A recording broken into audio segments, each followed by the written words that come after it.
नमस्कार फ्रेंड्स, स्वागत है आपका अपने YouTube चैनल गोरिजा Study.9 पे। आज हम पूषे भूति वंश या वर्धन वंश को कंप्लीट समझेंगे। शुरुआत करते हैं पूषे भूति वंश की या वर्धन वंश की। गुप्त वंश के पतन के बाद उत्तर भारत में कोई भी बड़ा राजवंश नहीं बचा, जिस कारण सभी छोटे छोटे स्थानीय राजवंश शक्ति धारण कर रहे थे, जिसमें भारत के उत्तर पश्चिम दिशा में हरियाणा के कुरुक्षेत्र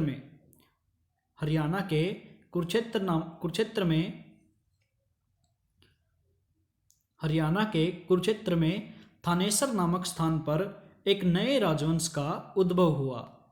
इस राजवंश ने धीरे धीरे शक्ति धारण की और एक नए वंश के रूप में उभरा, पूष्य भूति वंश। इस वंश की स्थापना पूष्य भूति नामक शासक ने की थी। इससे एक बात हमारी क्लियर होती है कि पूष्य भूति वंश इसका नाम क्यों पड़ा, क्योंकि इसकी स्थापना किसने की? पूष्य भूति नामक शासक ने। पूष्य भूति नामक शासक के इस वंश की स्थापना करने के कारण इस वंश को पूष्य भूति वंश का नाम दिया गया। अब ये देखते हैं कि इसको वर्धन वंश क्यों कहा जाता है, क्योंकि पूष्य भूति के बाद जो इस वंश का यानी पूष्य भूति वंश का सबसे प्रतापी शासक आता है, सबसे पहला वो आता है प्रभाकर वर्धन। उसके बाद उसका पुत्र राज्यवर्धन तथा इसके बाद इसका राज्यवर्धन का भाई हर्षवर्धन। यानी इन वर्धन नाम के शासकों के कारण इस वंश को वर्धन वंश कहा जाता है। अब देखते हैं आगे। अब हम मैप के द्वारा समझते हैं कि किस प्रकार 590 ईस्वी सन में जो पूष्य भूति वंश है यह किस प्रकार अस्तित्व में आया और इसका शासन कहाँ तक फैला हुआ था, और पूरे भारत में यानी पूरे उत्तर भारत और दक्षिण भारत में कौन कौन से वंश के लोग शासन कर रहे थे, ये हम समझते हैं मैप के द्वारा। देखिए, ये है 590 ईस्वी सन का मैप, यानी 590 ईस्वी सन में किस प्रकार भारत का क्षेत्र किन किन राजाओं के अधीन में था। ये है पूष्य भूति वंश का क्षेत्र, ये है पूष्य भूति वंश का क्षेत्र, ये है मोखरी वंश का क्षेत्र, ठीक है। ये है लेट गुप्ताज यानी गुप्त वंश के समाप्ति के दौर में, ठीक है।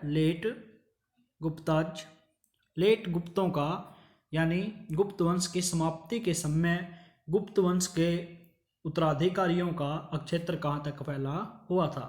ये है चालुक्य वंश का क्षेत्र, और ये है मैत्रिक वंश का क्षेत्र, ये है पल्लवों के अधीन क्षेत्र, ठीक है। और यहाँ पर असम का प्राचीन नाम कामरूप, यहाँ पर होता है वर्मन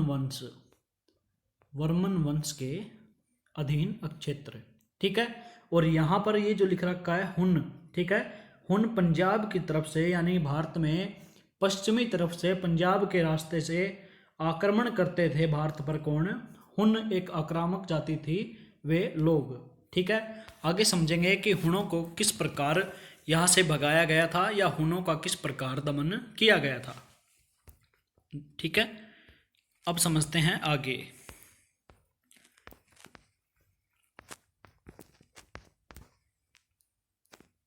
शुरुआत करते हैं।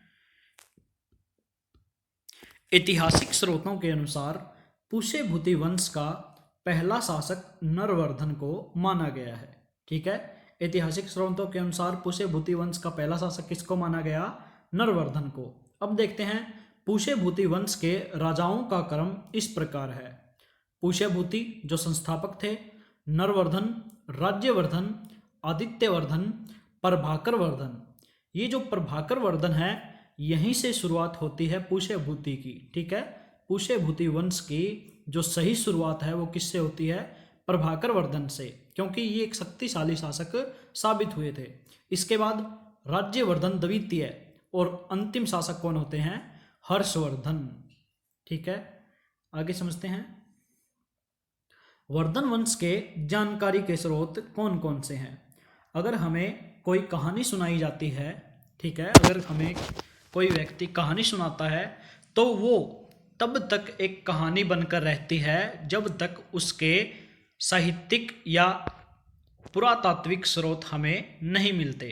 यानी किसी कहानी के सबूतों के साथ पेश न होने के कारण वो कहानी केवल क्या रहती है, कहानी।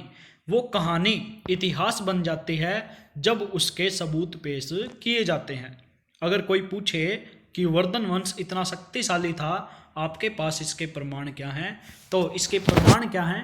बाणभट्ट द्वारा रचित हर्षचरित व कादम्बरी। बाणभट्ट जो थे वो कौन थे?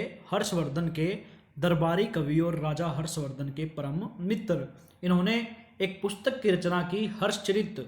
इससे वर्धन वंश की जानकारी काफ़ी मिलती है और कादम्बरी से भी कुछ कुछ जानकारी मिलती है। किसकी? वर्धन वंश की। अब देखिए, हवेन सांग ये एक चीनी यात्री था जिसको यात्रियों का यात्री कहा जाता है, जो हर्षवर्धन के दरबार में आया था। इसने एक पुस्तक लिखी थी सी यू की, ठीक है, सी यू की। इससे भी वर्धन वंश की बहुत सारी जानकारी हमें मिलती है। आगे, पुलकेशिन द्वितीय का एहोल अभिलेख। ये जो पुलकेशिन द्वितीय थे, ये थे चालुक्य वंश के शासक। इनका एक युद्ध हुआ था राजा हर्षवर्धन के साथ, ये हम आगे समझेंगे। इन्होंने एक अभिलेख का निर्माण करवाया था, एहोल अभिलेख। इससे भी जानकारी मिलती है किसकी? राजा हर्षवर्धन की या वर्धन वंश की। बौद्ध ग्रंथ आर्यमंजू श्रीमूल कल्प। आर्यमंजू श्रीमूल कल्प एक ये बौद्ध ग्रंथ है जिससे जानकारी मिलती है किसकी? वर्धन वंश की। ठीक है, आगे समझते हैं। कल्हण की राजतरंगिणी। कल्हण की राजतरंगिणी, इससे भी वर्धन वंश की जानकारी मिलती है।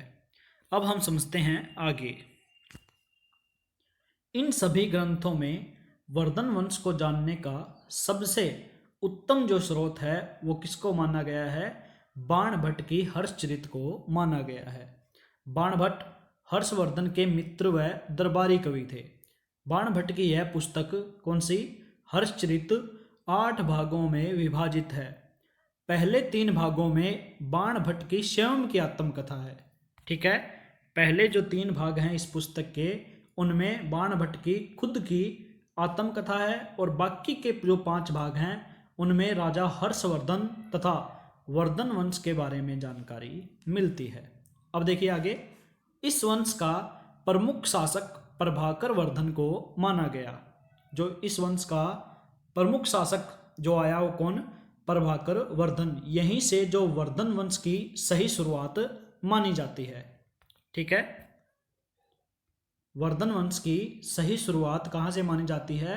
प्रभाकर वर्धन से। आगे देखिए, प्रभाकर वर्धन ने परम भट्टारक व महाराजा धीराज की उपाधि धारण की थी। वर्धन वंश में प्रभाकर वर्धन वो ऐसे पहले राजा बने जिन्होंने परम भट्टारक और महाराजा धीराज की उपाधि धारण की थी। इसने हुणों को पराजित किया था। पीछे हमने बताया था कि हुण कौन थे? ये हुण जो थे ये मध्य एशिया की एक आक्रामक जाति थी। ठीक है, जिस प्रकार मंगोल एक आक्रामक जाति थी जो अन्य देशों पर हमला करते थे और उनसे छीना झपटी करते थे, उसी प्रकार हुण भी बार बार में भारत पर आक्रमण कर रहे थे। किस समय? जिस समय वर्धन वंश चल रहा था। और प्रभाकर वर्धन ने इन हुणों को पूरी तरह से नष्ट कर दिया था, यानी इनको ऐसा कर दिया कि ये भारत में प्रवेश ना करें। हुणों को पराजित किया और इस वंश को स्थायी बना दिया था, यानी इस पर कोई आक्रमण करने वाला नहीं बचा। हुणों को भी इसने अच्छी तरह से पराजित कर दिया और इस वंश को स्थायित्व दे दिया। अब देखते हैं आगे।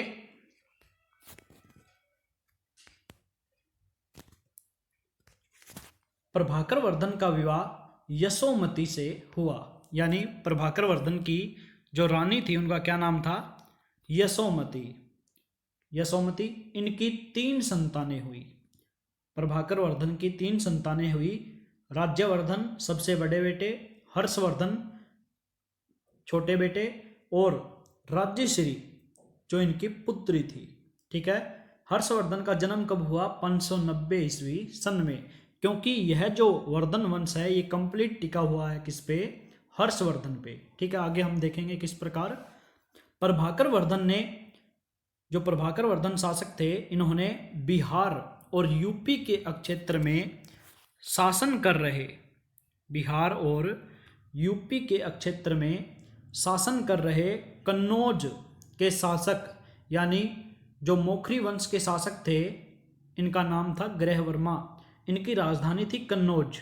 ठीक है, और ये बिहार और यूपी के क्षेत्र में शासन कर रहे थे।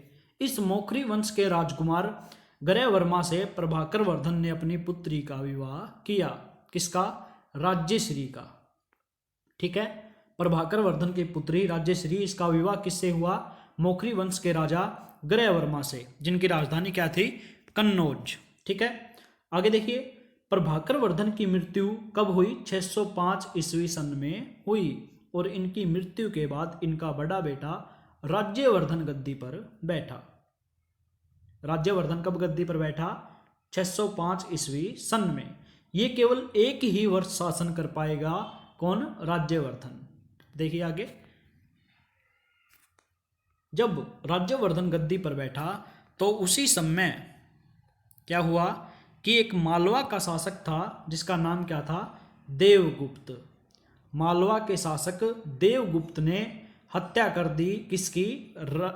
राज्यवर्धन की, और राज्यश्री को बंदी बना लिया। ठीक है, जो हर्षवर्धन की बहन थी, राज्यवर्धन की जो बहन थी, प्रभाकर वर्धन की जो बेटी थी, कौन? राज्यश्री, जिसका विवाह हुआ था किससे? ग्रहवर्मा से। इसकी हत्या कर दी किसने? देवगुप्त ने। ठीक है, और जो हर्षवर्धन की बहन थी इसको बंदी बना लिया। अब देखिए आगे, जब राज्यवर्धन को यह ज्ञात हुआ कि उसके जीजा जी को मार दिया किसने? देवगुप्त ने, और उसकी बहन को बंदी बना रखा है, तो उसने फौरन मालवा पर हमला कर दिया। ठीक है, मालवा पर हमला कर दिया और देवगुप्त की हत्या कर दी। ठीक है, देवगुप्त को किसने मार दिया? राज्यवर्धन ने, जो हर्षवर्धन का बड़ा भाई था। लेकिन उसी समय जो देवगुप्त का परम मित्र था, ये देवगुप्त जो है मालवा का शासक, इसका एक परम मित्र था बंगाल का गोंड वंश का शासक शशांक। ठीक है, जब शशांक को ज्ञात हुआ कि वर्धन वंश के शासक राज्यवर्धन ने उसके परम मित्र को मार दिया, तो इस शशांक ने राज्यवर्धन के लौटते समय धोखे से राज्यवर्धन को मार दिया। ठीक है, यानी हर्षवर्धन जो आने वाला शासक है, कौन? हर्षवर्धन, इसकी जिंदगी पूरी तरह से यहीं पर नष्ट हो जाती है।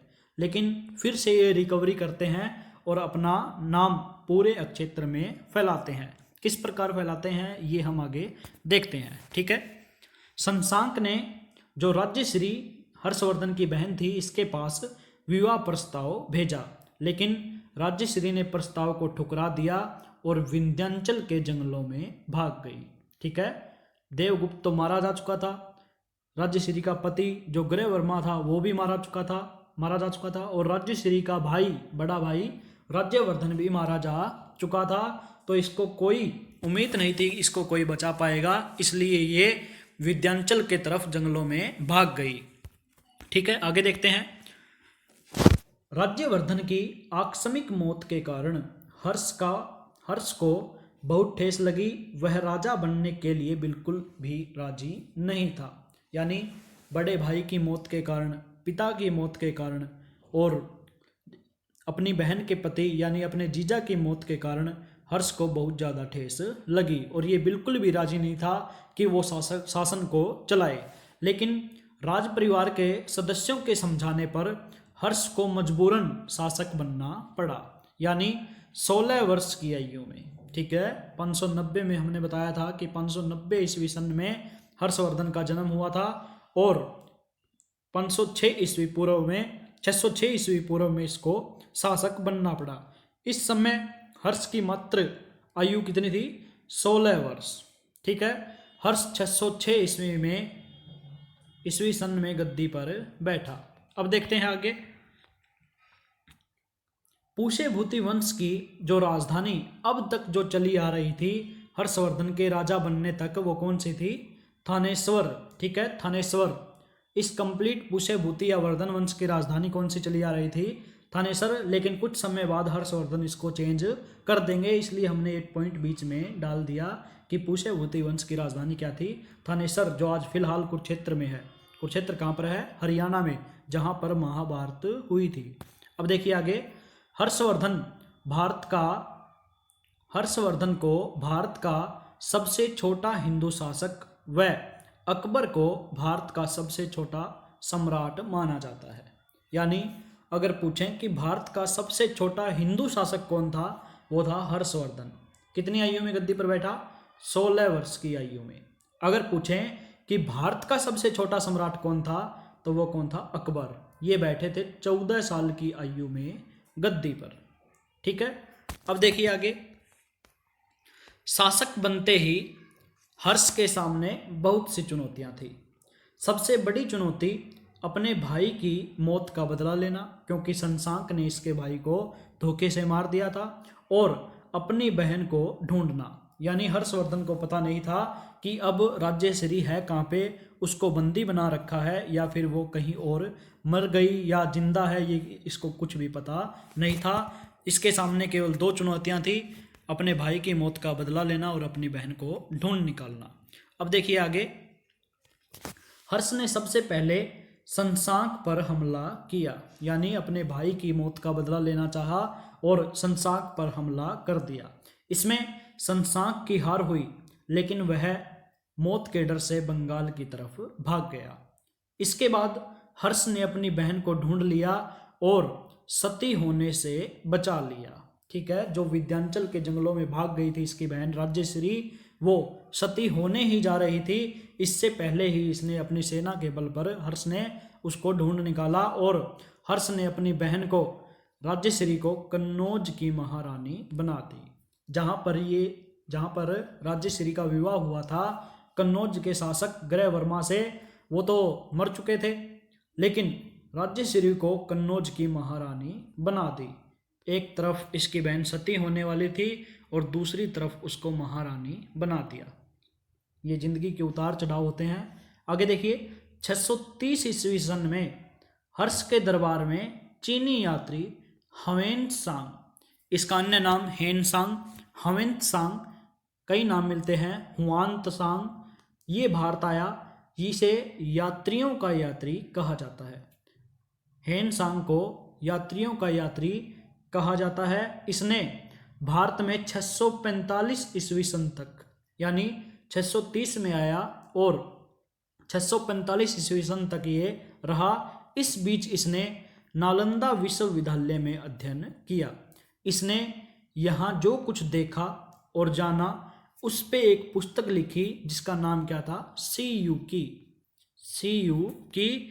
यह पुस्तक वर्धन वंश को जानने में हमारी बहुत सहायता करती है। अब आगे देखिए, हर्ष स्वयं भी, जो हर्षवर्धन सम्राट थे, ये स्वयं भी कला प्रेमी थे। इसलिए मानो जो हर्षवर्धन थे ये कला प्रेमी थे। इसके प्रमाण क्या मिलते हैं? हर्षवर्धन ने स्वयं अपने हाथों से 3 नाटक लिखे थे, प्रियदर्शिका, नागानंद और रत्नावली। जो एचएसएससी का अभी कुछ दिन पीछे टेस्ट हुआ था एक ग्राम सचिव का, लेकिन वो कैंसिल हो गया।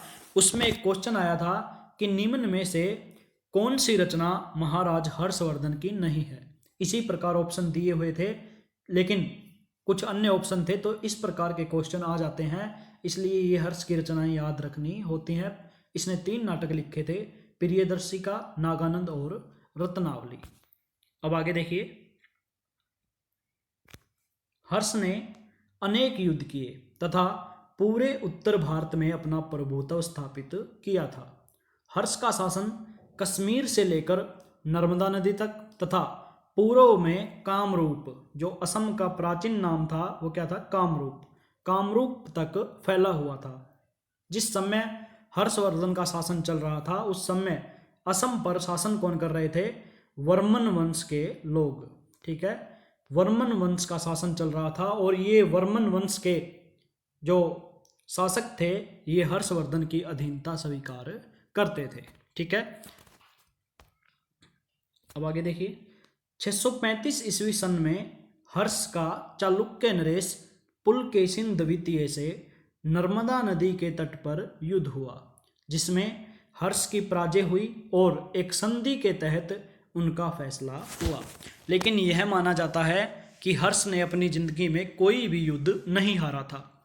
इसके जो ये युद्ध हुआ पुलकेशिन द्वितीय के साथ, इसमें हार के यानी हर्ष हार गया इसके कोई प्रमाण नहीं मिलते। माना यह जाता है कि अगर हर्ष हार जाता तो पुलकेशिन द्वितीय का शासन उत्तर भारत में मिलता, नर्मदा नदी के इस पार मिलता। अगर पुलकेशिन द्वितीय हार जाता तो हर्ष का शासन नर्मदा नदी के दक्षिण की तरफ यानी दक्षिण भारत में उसका शासन मिलता। लेकिन कौन से दोनों राजाओं के किसी तरफ शासन होने के प्रमाण नहीं मिलते या विजय के प्रमाण नहीं मिलते। इस प्रकार हम मानते हैं कि इनकी एक संधि हुई होगी जिसके तहत इन्होंने यह फैसला लिया होगा कि वो राजा उस पार नहीं जाएगा और वो राजा उस पार नहीं जाएगा, जिस कारण दोनों के जो शासन थे वो सुरक्षित रहे। ठीक है, अब आगे देखिए, 641 ईस्वी सन में राज्यश्री की मृत्यु हो जाती है, जिस कारण हर्ष ने अपनी राजधानी थानेसर से कन्नौज में स्थानांतरित की। क्वेश्चन आ जाता है कि वर्धन वंश की दूसरी राजधानी कौन सी थी? कन्नौज। ठीक है, किसने स्थानांतरित की? हर्षवर्धन ने। पहली राजधानी कौन सी थी? थानेसर। ये नोट करने की बात। अब आगे देखते हैं, बाण भट्ट द्वारा रचित हर्षचरित के अनुसार हर्षवर्धन के साम्राज्य में प्रत्येक 5 वर्ष में प्रयाग के संगम पर एक समारोह आयोजित किया जाता था। एक समारोह आयोजित किया जाता था, किस नाम से? जिसका नाम महामोक्ष परिषद के नाम से जाना जाता था। ठीक है, महामोक्ष परिषद के नाम से एक समारोह आयोजित किया जाता था हर्ष के दरबार में प्रत्येक 5 साल में। माना यह जाता है कि इस महामोक्ष परिषद के आयोजन में जो महाराजा हर्षवर्धन थे ये अपना सब कुछ दान कर देते थे, यानी जो वस्त्र ये पहनकर जाते थे वो भी लोगों को दान में दे देते थे। और इस महामोक्ष परिषद में जो हर्षवर्धन के मित्रगण आए हुए होते, जो शासक मित्र इसके आए हुए होते, वो इसको कपड़े भेंट देते थे, वो पहनते थे महाराजा हर्षवर्धन। इस कारण महाराजा हर्षवर्धन जो परम भट्टारक और शीतलादित्य की उपाधि इन्होंने धारण की थी, इनको महान शासक माना जाता है। ठीक है, हर्षवर्धन को हरियाणा के इतिहास में सबसे महत्वपूर्ण शासक माना जाता है। इन्होंने अपना सर्वस्व दान कर दिया था, किसको? आम लोगों को। इसी के साथ जो ये वर्धन वंश है ये समाप्त होता है। अगर इसमें कोई त्रुटि रह जाती है तो आप कमेंट कर सकते हैं, ताकि नेक्स्ट वीडियो में हम इसको और सुधार से अच्छे से समझा सकें। ठीक है, सब्सक्राइब करें चैनल को गोरिजा स्टडी 9 को और वीडियो को लाइक करें तथा अपने दोस्तों के साथ शेयर करें।